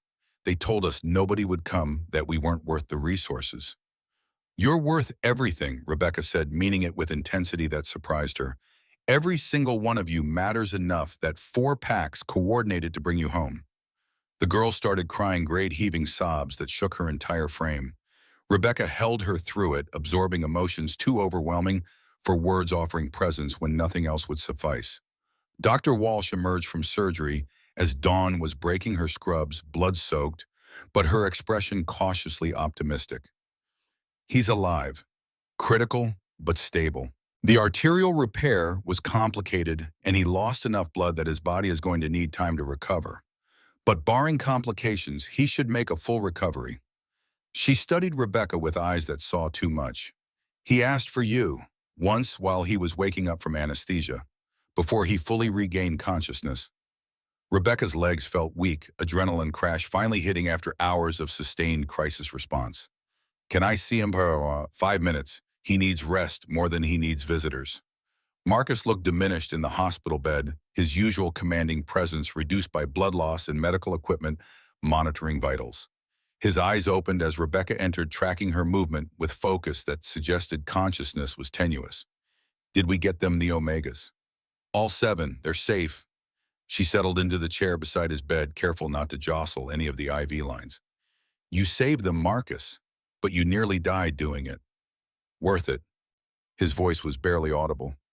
"Couldn't let them stay there. Couldn't fail them the way I failed you." "You didn't fail me. You've never failed me." She caught his hand, feeling how cold his skin was from blood loss. "But you scared me. When Rowan said you were hit, when I thought—" Her voice broke emotions she'd been suppressing, flooding through barriers. Exhaustion had weakened. "Sorry." His thumb moved fractionally against her palm. "Didn't mean to scare you. Just meant to do the right thing, finally. You've been doing the right thing for 5 years. You don't need to prove anything through martyrdom." His eyes were already closing, consciousness slipping away despite obvious effort to remain present. "Not martyrdom, just tired of losing people I care about. Tired of being alone." He was unconscious before Rebecca could formulate response, leaving her sitting in the pre-dawn darkness, trying to parse whether she'd heard confession or sedative-induced rambling. The next week passed in a blur of recovery and political aftermath. Marcus remained in the medical bay, his body slowly rebuilding blood volume and repairing tissue damage. The rescued Omegas began the long process of psychological healing, their trauma requiring patience and support Rebecca provided through hours of empathic counseling that left her drained but purposeful. The trafficking network's complete destruction made headlines across allied territories. AlphaKing Marcus Steele's name mentioned in every report as the architect of the coordinated operation. That he'd nearly died in the assault was downplayed in official statements, though word spread through PAC's social networks with velocity that suggested people needed heroes who bled for principles they proclaimed. Victoria called an emergency council meeting on day 7 post-rescue, her timing calculated for maximum political impact. Marcus was still recovering, unable to attend physically, leaving Rebecca to face the council without his presence for the first time since her appointment. Victoria wasted no time launching her attack before Rebecca had fully settled into her chair. The Alpha King was gravely wounded during an operation he personally led despite tactical doctrine, suggesting strategic commanders remain at operational centers. I'm calling for a vote of confidence in his leadership. The council erupted, wolves shouting over each other, carefully maintained decorum, dissolving into chaos. Rebecca let it build for 10 seconds, assessing who was supporting Victoria's motion and who looked uncomfortable with the timing. Then she stood, projecting authority she'd learned through trial and fire. Enough! Her voice cut through the noise with surprising effectiveness, Omega command that shouldn't work on alphas and betas but somehow did through sheer force of presence. You want to question Marcus's judgment while he's recovering from being shot? Fine. Let's discuss judgment. Under his leadership, Omega attacks dropped to 0 after he exiled my attackers. He reinstated the Omega advisor position, providing voice to pack members who'd been systematically marginalized. He coordinated 4-pack alliance to eliminate a trafficking network, saving 7 lives, including 3 from our allied territories. She turned to face Victoria directly. He was wounded because he breached first drawing fire meant for his assault team, because he'd rather take bullets himself than lose wolves under his command. That's not poor judgment. That's leadership. That's putting your principles into action even when it costs you personally. Harrison's voice rumbled through the chamber. I'm voting confidence. Marcus Steele is the best alpha we've had in 30 years. He got shot doing his job. That's not disqualifying. That's leading from the front like he was trained. Nathan nodded agreement. Confidence. The operation succeeded with minimal casualties. 7 Omegas recovered. Trafficking network eliminated. By any tactical metric, that's exemplary leadership. The vote proceeded despite Victoria's obvious displeasure. 10 council members voted confidence. Only Victoria and Thomas opposed their political isolation, evident in the silence following their dissent. Victoria's expression promised this wasn't over, but she'd lost this battle decisively. Rebecca remained in her chair after the council dispersed, adrenaline fading into exhaustion that made her bones ache. She'd just defended Marcus before the pack's most powerful wolves, using arguments that highlighted his heroism while tacitly acknowledging he'd violated his own tactical principles. The truth was more complicated. He'd been emotionally compromised, driven by personal demons, rather than strategic calculation. But the council didn't need complicated truth. They needed confidence in their alpha's leadership, and she'd provided it. Marcus was cleared for limited duty 2 weeks after the rescue, his shoulder healing with wolf-enhanced speed but still requiring physical therapy to restore full range of motion.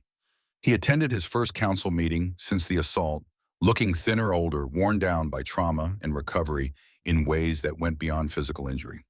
Victoria was notably absent, having requested transfer to Western Territory, effective immediately. Thomas accompanied her, their departure reducing council to 10 members and eliminating Rebecca's most consistent opposition. Before we begin regular business, Marcus said, his voice carrying less of its usual command authority, but no less determination. I need to address what happened during the trafficking operation. I violated tactical protocols by breaching first, unnecessarily exposed myself to danger, and nearly died because I let personal emotions override professional judgment. He paused, gray eyes sweeping the assembled council. That can't happen again. An Alpha King who makes decisions from rage rather than reason is no better than my father, regardless of whether those decisions produce positive outcomes. I'm implementing new protocols. Strategic commanders remain at operational centers during combat operations. Decisions affecting pack security require council consultation, except in immediate crisis, and someone, his eyes found Rebecca, has authority to question my judgment when it's being compromised by personal factors. Harrison grunted approval. Took a bullet to learn what most of us figure out through less dramatic means, but better late than never. The council meeting proceeded with mundane business that felt almost surreal after the intensity of recent weeks. Resource allocation, winter preparation, border patrol schedules. Rebecca contributed when Omega welfare intersected with policy decisions, but mostly she observed, cataloging the subtle power shifts that Victoria's departure had created. Marcus caught her afterward as council members dispersed. Walk with me. They navigated pack ground slowly, Marcus's healing shoulder limiting his usual purposeful stride. The late autumn air carried hints of approaching winter, leaves falling in patterns that would soon be replaced by snow. "Thank you for defending me before the council. Rowan told me what you said. I said what was true. You saved 7 Omegas at significant personal cost. That's worth defending. I also violated my own principles and nearly got myself killed through emotional decision-making." He stopped walking, turning to face her. "Rebecca, I need to tell you something. Something I should have said before, but I was too afraid of the implications." Her heart hammered against her ribs, empathic senses catching the edges of whatever emotion was driving this confession. "When I found you in that forest 5 weeks ago, when I saw you broken and terrified, something in me recognized something in you. Not just vulnerability requiring protection, but he struggled for words, military discipline, warring with whatever he was trying to express. I've spent 5 years keeping everyone at distance, convinced that attachment meant weakness. That if I cared too much, I'd make decisions from emotion rather than logic, become my father." His hand found hers, the contact sending electricity through nerve endings she'd thought had recovered from their damage. "But you've made me question all of that. Made me remember that strength and compassion aren't mutually exclusive. That protecting the vulnerable doesn't make you weak, it makes you worthy of the authority you hold." Rebecca could barely breathe, caught between hope and terror of what came next. "I'm saying this badly. What I mean is..." He stopped, abandoning words for action, pulling her close with his good arm and kissing her with intensity that felt like drowning and resurrection simultaneously. She responded without thought, 5 weeks of tension and fear and growing connection culminating in this moment of absolute clarity. When they finally separated, both breathing hard, Marcus's expression showed wonder mixed with uncertainty. "I have no right to ask this.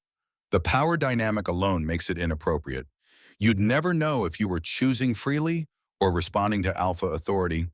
"Stop." Rebecca placed her hand over his mouth, feeling the words vibrating against her palm. "Stop deciding what I can choose. Stop protecting me from my own decisions. I'm choosing this. I'm choosing you." She pulled his hand away, holding his gaze with intensity that matched his own. "Not the AlphaKing, not my boss, you. The man who came for me in the forest, who reinstated my mother's position, who got shot rescuing trafficked Omegas because he couldn't stomach leaving them captive. I choose all of it." Rebecca, her name carried prayer and curse in equal measure. "If we do this, everything changes. The pack will talk. Victoria's faction will use it against us. Some will say I'm taking an advantage. Let them talk. I've been called weak, broken, invisible special treatment. Adding Alpha's mate to that list doesn't scare me anymore. I don't care what they think. I care about this, about us." Marcus's control, already strained by weeks of trauma and recovery, finally shattered. His mouth found hers again, and this time the kiss tasted of commitment rather than exploration, promise rather than possibility. When they finally broke apart, Rebecca was trembling, and Marcus looked simultaneously terrified and more alive than she'd seen him since the rescue. "My mate," he said, testing the words. "My Omega, my equal." "Your equal," she confirmed, "now and always. No hierarchy between us. No power games. Just partnership built on mutual respect and trust earned through shared trauma." They stood in the pack grounds as the evening fell, the world around them continuing its rhythms, while their personal universe realigned itself around this new configuration. Eventually, duty would reassert itself. Council business would demand attention. The rescued Omegas would need continued support. But for this moment, they allowed themselves to simply be two people who'd found each other in darkness and chosen to build something luminous from the broken pieces of what came before. 3 months passed before the Omega Alliance Network formally launched 6 packs, signing agreements that codified protection standards and created rapid response protocols for trafficking reports. Claire Mitchell, the 19-year-old Rebecca had held while she cried, became the first cross-pack advisor trainee, dividing her time between territories and learning to translate trauma into advocacy with effectiveness that suggested Emma Hayes' legacy extended beyond bloodline. The winner was harsh but manageable pack stores, adequate through planning that incorporated Omega welfare into resource calculations rather than treating it as expendable luxury. Border patrols maintained heightened vigilance, though the trafficking network's destruction had apparently convinced other predators to seek easier hunting grounds. Marcus's shoulder healed fully, though he retained a tendency to favor it during cold weather that Dr. Walsh said would probably persist. His leadership style evolved subtly, incorporating consultation and delegation in ways that hadn't existed before the bullet forced him to confront his control issues. The pack responded with loyalty that felt earned rather than compelled, wolves recognizing that their alpha would bleed for principles he proclaimed rather than merely pay them lip service. Rebecca moved into the alpha residence 3 weeks after their public mating announcement, her wheelchair abandoned in favor of full mobility, restored through months of physical therapy and stubborn determination. The pack's response to their relationship ranged from genuine celebration to calculating reassessment of power dynamics.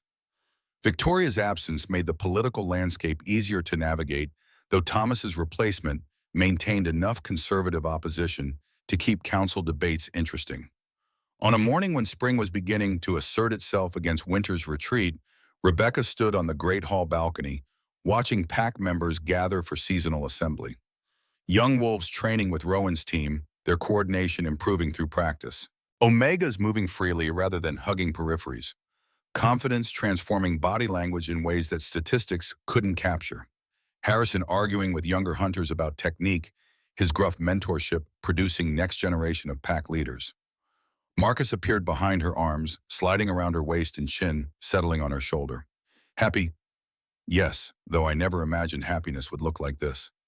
Neither did I. His chest rumbled against her back. I thought I'd spend my life alone, proving myself to ghosts and critics who'd never be satisfied regardless of what I accomplished. He turned her to face him, gray eyes holding warmth they'd lacked when she first met him 5 months ago. You gave me something I'd stopped believing in. Hope that change was possible. Partnership that didn't require hierarchy.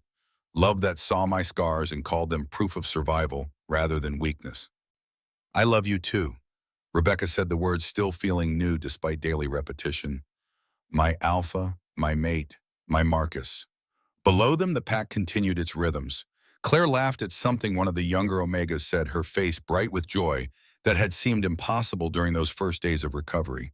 Harrison demonstrated proper field dressing technique to attentive students. Even Thomas, recently returned from settling Victoria in Western Territory, engaged in what looked like genuine conversation rather than political maneuvering. This was what they'd fought for, what Marcus had bled for, and Rebecca had rebuilt herself to advocate for. Not just survival, but the possibility of thriving. A pack where strength protected rather than dominated, where vulnerability was met with support rather than cruelty, where even Omega, once called broken, could stand beside the AlphaKing and make them all better for it. Rebecca's mother's voice echoed through memory one final time. Your time will come. She'd been right. The time had come, and Rebecca had seized it with both hands, transforming pain into purpose, fear into courage, loneliness into love that saw past hierarchy to the people beneath their designations. The future stretched ahead, uncertain and full of challenges that would test everything they'd built. But standing here with Marcus's arms around her, feeling the pack's energy shift from mere acceptance into genuine community, Rebecca knew they would face it together. Not as Alpha and Omega, superior and subordinate, but as partners who'd found each other in darkness and chosen to build something luminous from the wreckage of what came before. Winter had been long and brutal, but spring had arrived at last. And with it, the promise of everything Rebecca had never dared to dream, belonging, purpose, and love that saw her scars and called them beautiful. She was no longer invisible, no longer broken, no longer alone. She was exactly where she was meant to be, standing tall beside the wolf who'd seen her worth when she couldn't see it herself, ready to face whatever came next, with courage borrowed from his faith in her and strength born from her own hard-won transformation. This was her story, their story, and it was only beginning.